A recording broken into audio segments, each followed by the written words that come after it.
سلامونه دوستانو، نن په پاکستان کې د اختر دویمه ورځ ده، خو د افغان مهاجرینو د ایستلو لړۍ پیل شوې ده. نور تفصیل تاسو په دغه ویډیو کې وګورئ. پاکستان کې د افغان کډوالو نیول او ځورول. پاکستانی ځواکونه کور په کور د افغان کډوالو په لټه دي. یاد هیواد ټولو بیا اسنادو او د ACC کارت لرونکو افغان کډوالو ته تر راتلونکو 2 اونیو وقت ورکړی چې له دغه هیواده ووځي. ما شب تا صبح خانه نرفتیم. روزا از بیرون قفل کرده بودیم. درد بر کردم کسایی مانده بود و بردن نه که وقت شما پوره شده. پاکستان سږکال پلان لري چې 3 میلیونه افغانان له دغه هیواده وباسي. هغه افغان کډوال چې ډیری د طالبانو او نورو مجبوریتونو له امله پاکستان ته پناه وړي او اوس له ګڼو ستونزو سره مخ شوي. د کډوالو نړیوالې ادارې د شمیرو له مخې په تیرو 18 میاشتو کې شاوخوا 845,000 افغانان له پاکستان نه وتلي دي. له دغه هیواد څخه د افغان کډوالو ایستل له پراخو غبرګونو سره مخ شوي. د پښتون ژغورنې غورځنګ مشر منظور پښتین د افغان کډوالو جبري او ډله ایز اخراج غندلی او دا یې ظالمانه پریکړه ګڼلې. دا وطن د دوی خپل دی چې چرته څومره هم اوسیږي وده اوسیږي او که دوی په تکلیف کې وي ځای نه وي ورسره خپل کورونه به ورته خالي کړو هم په جونګړه کې واوسیږو دوی ته به خپل کورونه ورکړو. څنګه په خپله خاوره کې دننه څوک مهاجر نشي کېدلی هغه چې ته د دغې خاورې بل چاته واوړې بیا به دلته کوي.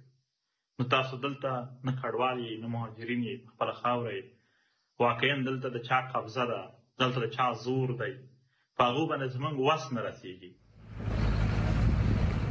بل لور ته طالبانو بیا له ګاونډیو هیوادونو غوښتي تر څو افغان کډوالو ته وخت ورکړل شي چې په خپله خوښه هیواد ته ستانه شي.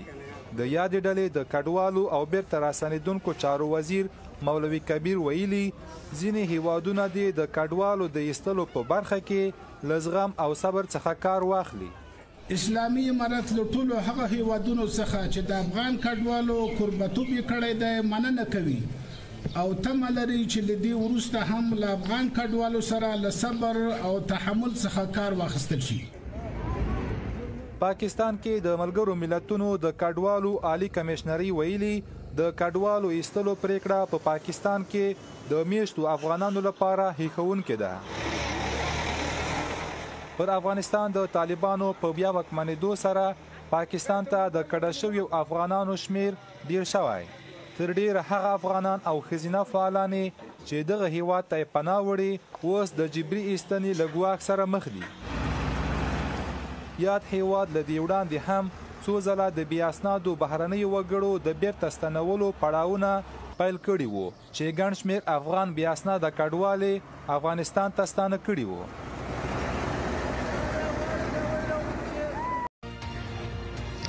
سلامونه قدرمندو، نن په ټول پاکستان کې د کوچني اختر دویمه لومړنۍ ورځ ده او هغه افغان کډوال چې پاکستان بېلابېلو سیمو کې اوسېږي او هغه چې ولو د مارچ 31 نیټې ته ډېر زیات خلک په تشویش کې وو او اوس خلک په دې تشویش کې دي چې د دوی کوم ریزلټ راووته یا فیصله کومه وسوه د ویستلو کومې خبرې روانې دي د پرېښولو کومې خبرې روانې دي. اوس فلحالان خو کوم چې د حاج اکبر څخه 2 ورځې مخکې کومه خبره راغلې وه چې افغان کډوالو ته به د اختر څخه مابعد 10 ورځې نیټه چې د هغه نور هم غټوي او دوی ته به 10 ورځې ټیم ورکوي. نو هغه خبره چې ده هغه منظوره سوله افغان کډوالو ته د دغې میاشتې تر 10 تاریخه پورې چې د هغه ټیم ورکوي نیټه یې وغځېدله او انشاءالله داسې به نورې هم سوکا نیټه چې د هغه د افغان کډوالو غځېږي. نو انشاءالله ستاسو سره به وخت په وخت چې د هغه اپډیټس چیروو. خو بل سیټ ته که نظر وکړو په اسلام آباد او راولپنډي کې چې دي کوم چې ACC کارت لرونکي افغان کډوال دي چې ژړ کارتونه لري دا خلک چې دي هغه ډېر زیات پریشانه دي. هلته بار بار چې دي د پولیس له خوا څخه دوی تنګول کېږي او د دوی چې کومه د ویستلو لړۍ ده هغه لا دوام لري. موږ خو د سرکاري ادارو څخه خاص طور او د سیاسي پارټیانو سره څخه دا گزارش کوو چې د افغان کډوالو په مسله کې دې له دوی سره مرسته وکړي او دا دې حل کړي اوس خو بیا هم څه نیټه میلاوه شوه 10 ورځې افغان کډوالو ته نوره چې د موده وغځول شوه او انشاءالله موږ امید لرو چې دغه نیټه به نور هم څوکه څوکه غځېږي او دوی ته به انشاءالله ښه غټه موده ورکول شي چې دوی په ډېره اساني سره خپل وطن ته چې دی په ښه موده کې ولاړ شي. خو بل سایډ ته د پاکستان په بېلابېلو سیمو کې د روژې په اخرني دغه باندې هم دا اعلانات وشولو په جمعه باندې په مسجدانو کې چې افغان کډوال دي د 31 مارچ څخه مابعد خپل وطن ته ستانه سي او ولاړ دي سي ځکه چې دغه اوازې او دغه اعلانات ډېر زیات خلک چې هغه ټینشن کړي و ډېر زیات خلک یې بیرولي ولو یقینا ځینو زیاتو خلکو اختر ته کپړې هم نه وکولې ځکه چې د دې چې کومه اوازه وه د دې وسوله د اعلانات وسلو له دغه د وجې څخه خلک چې ډېر زیات پریشانه سو. خو اوس بله خوشخبري خبره دا ده چې 10 ورځې بیا د افغان کډوالو موده چې د هغه وغځېدله نو په 10 ورځې کې هغه افغان کډوال چې د دې اوسېږي استسي کارتونه لري چونکې د دې موده ډېره کمه وله.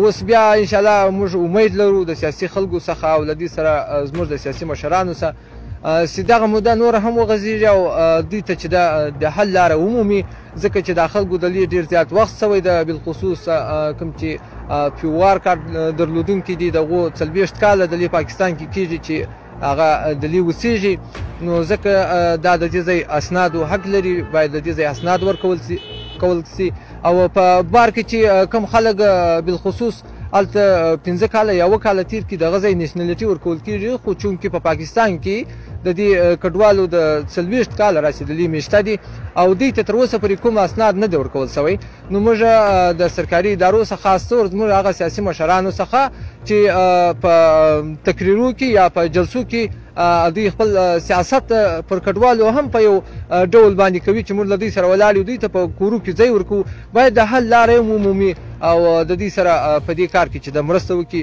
نو د ټولو لپاره ښه زیری ده 10 ورځې چې د افغان کډوالو موده نوره هم وغځېدله او انشاءالله موږ امید لرو چې دغه موده به نوره هم وغځېږي. خپل خوږ ملګري نصیب الله جان وردګ ته ورکړي اجازت د لوی الله خوا. نو دوستانو تاسو دغه ویډیو کتلې دا د نن تازه معلومات دي چې پاکستان افغان مهاجرینو ته وخت ورکړی و هغه وخت پوره شوی دی 1 اپریل او اوس یې د 2 هفتو دپاره ټایم ورکړی تر 10 تاریخه پورې چې په دا 10 تاریخه کې د افغان مهاجرین خپل ملک ته په واپسې باندې لاړ شي.